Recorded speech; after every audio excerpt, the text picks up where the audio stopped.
할렐루야. 하나님께서 여러분의 삶에 놀라운 은혜를 함께 하시기를 축복합니다.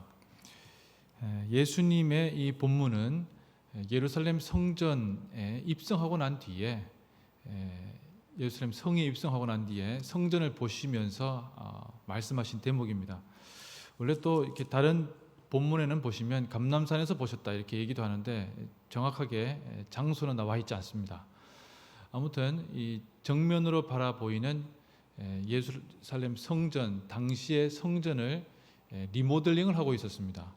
이것이 다 완성된 것이 60년 지나고 난 AD 60년 지나고 난 뒤에 이루어졌는데, 안타깝게도 성전이 완공 외적인 리모델링이 끝나고 난 뒤에 70년경에 바로 무너지는 안타까운 상황이 생기게 되는데, 예수님은 그 모든 것을 이제 알고 계신 것이죠.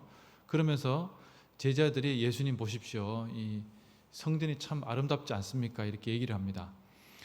왜 그렇게 얘기했는가 하면 당시에 성전의 이 외벽에다가 이 당시에 헤롯이라고 하는 이두메 사람이죠. 이방 사람이 유대인의 분봉왕이 되었는데, 그가 사람들에게 잘 보이게 하기 위해서 예루살렘 성전을 개축을 했던 겁니다. 그런데 이 사람이 외적인 것을 자기 치적을 쌓으려고 하니까 겉으로만 번지르르하게 보이기 위해서 거기다 금을 발랐어요. 그래서 금을 바르니까 이 해가 비치면 얼마나 밝게 빛나겠습니까? 요즘은 뭐 그런가 보다 하겠지만 이 태국이나 동남아시아 쪽에 가서 금으로 된 불상을 보면 깜짝 놀랄 때가 많거든요. 그 규모가 대단한 겁니다. 이 예루살렘 성전이 금으로 칠해진 것을 보고 제자들이 야, 기가 막히게 잘 지었다 이렇게 생각을 했던 거죠. 그래서 다들 감탄에 감탄하고 있는데, 예수님께서 하셨던 말씀은 돌 하나도 돌 위에 남기지 않을 것이다 이렇게 말씀하신 대목이에요. 예수님은 늘 사람들이 생각하거나 또 기대하고 있는 바가 인간이 쌓은 것들, 인간이 뭔가 이렇게 추구하는 것들이라고 하면 늘 그것을 여지없이 때로는 과감하게 무너뜨리고 그것에 대해서 때로는 핀잔도 그냥 하시는 것을 볼 수가 있습니다.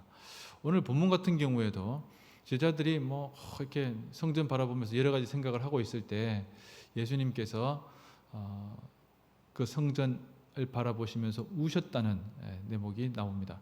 성경에서 예수님이 우신 대목이 여러 군데가 있을 수 있겠지만 대표적으로는 나사로의 죽음 가운데에서 예수님께서 우셨죠. 나사로의 죽음을 두고 운 것도 아닙니다. 어떤 겁니까? 예수님께서 나사로를 다시 살릴 수 있다는 것에 대해서 사람들이 그런 것을 별로 이렇게 기대도 하지 않고, 또 가는 길목에서 사람들이 죽었다고만 자꾸 얘기하니 예수님께서 마음 가운데 비통히 여기셨다 이렇게 되어 있는데, 오늘 예루살렘 성전을 보시고 우신 대목은 성전의 이 성경에 아주 잘 나와 있습니다. 예수님이 왜 보고 오셨을까? 사람들은 지금 어떤 겁니까? 예루살렘 성전에 예수님이 들어오셨는데 19장 초반에 보시면 예루살렘 성전에 입성하시는, 성에 입성하시는 예수님이 나오는데, 예수님이 성에 입성하실 때 다들 환호를 했습니다. 근데 예수님은 아셨죠? 어떤 겁니까? 사람들이 이 일주일 사이에 솔직히 며칠도 되지 않아서 예수를 십자가에 못 박아라 이렇게 소리 지를 사람이라는 것을 알고 계셨다는 겁니다. 그래서 예수님께서 태어나셨을 때 지극히 높은 곳에서는 하나님께 영광이요, 땅에서는 하나님께서 기뻐하신 사람들 중에 평화다, 천사들이 외쳤던 그것이, 사람들이 생각하는 그 평화라고 하는 것이 로마의 지배, 즉 팍스 로마나라고 하는 로마의 평화에서 구출되고 벗어나는 것으로서의 평화를 말하는 것이 아니라, 하나님께서는 하나님과 사람 사이의 평화에 대해서 말씀하고 계신다는 것입니다. 그래서 이스라엘 백성들이 그토록 대단하다고 생각하는 예루살렘 성전을 보고도 저것이 언젠가는 무너진다는 것을 알고 계셨고, 결국에는 그것이 70년경에 무너지는 것을 예견하셨듯이, 사람들이 하나님과의 관계의 평화에 대해서, 즉 하나님과의 관계의 개선을 위해서, 아니 온전한 하나님과의 관계의 회복을 위해서 관심을 두기보다는 거짓되어 있는 평화, 즉 로마의 지배하로부터 해방되는 것에 대한 평화만 생각했다는 겁니다. 즉 정치적인 또는 나라의 독립과 관련되어 있는 평화만 생각한 것이지 궁극적인 평화에 대해서는 생각해 보고 있지 않다는 것입니다. 자, 오늘 이 본문의 말씀은 지금 딱 2022년 12월 이 마지막 주와 연관이 되겠죠. 북한이 무인 정찰기를 내려보냈고 나라가 정말 들쑤신 듯이 참 힘들고 어려운 상황 가운데 있습니다. 평화라고 하는 것이 얼마나 요원한 것이고 그것이 때로는 우리 입에서 얘기하기가 참 쉽지 않은 시대가 되고 있습니다.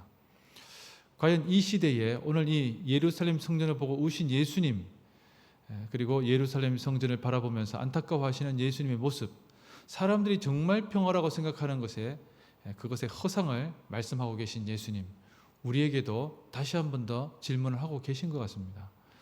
우리는 많은 시간 동안 또는 어떨 때는 믿고 또 어떨 때는 안 믿고 왔다 갔다 하고 있죠. 그러나 여러분, 북한과 관련된 부분을 넘어서서 참된 평화는 어디에서 올 것인가?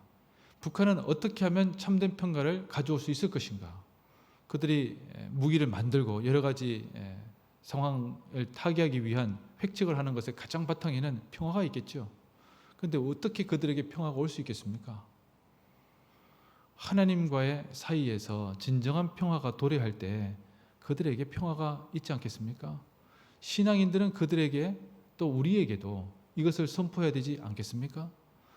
우리들이 이야기할 수 있는 평화는 어떤 평화입니까?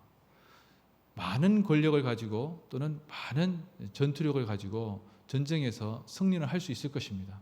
그러나 사람들에게 진정한 평화가 올 것인가? 다른 부분이겠죠. 러시아와 우크라이나의 전쟁이 일어났을 때 일어나고 있습니다만은 진정한 평화는 어디에서 오겠습니까? 평화협정에서 오겠습니까? 그렇지 않다는 것을 우리는 늘 알고 있습니다. 일시적인 미봉책으로서의 평화가 아니라 궁극적이고 진정한 평화가 어디에서 시작되는가? 하나님과의 관계 회복입니다. 이것이 아니고서는 평화가 올 수가 없고 온다고 할지라도 한시적일 것입니다. 오늘 우리가 이것을 생각하며 2022년 마지막 이 주에 참 여러 가지 생각을 많이 하게 되죠. 우리가 무엇을 위해서 정말 도모하고 노력하였는지 다시 한번 돌아보면서 이 모든 것을 우리 스스로가 일국이란 너무나 요원하다는 것을 또한 고백할 수밖에 없습니다. 우리가 가지고 있는 힘과 능력이 제한적이기 때문에 그럴 것입니다. 그러나 하나님께서는 우리에게 무엇보다도 평화를 주기를 원하십니다. 하나님께서는 우리에게 하나님과의 관계의 평화, 예수 그리스도를 통한 놀라운 은혜의 그 순간으로 우리가 발을 내딛기를 원하십니다. 그리고 그 하나님과의 평화로 우리를 초청하고 계십니다. 이것을 우리가 기억하며 하나님께서 주시는 이 평화를 우리가 전하고 증거하는 우리의 삶이 되었으면 좋겠습니다.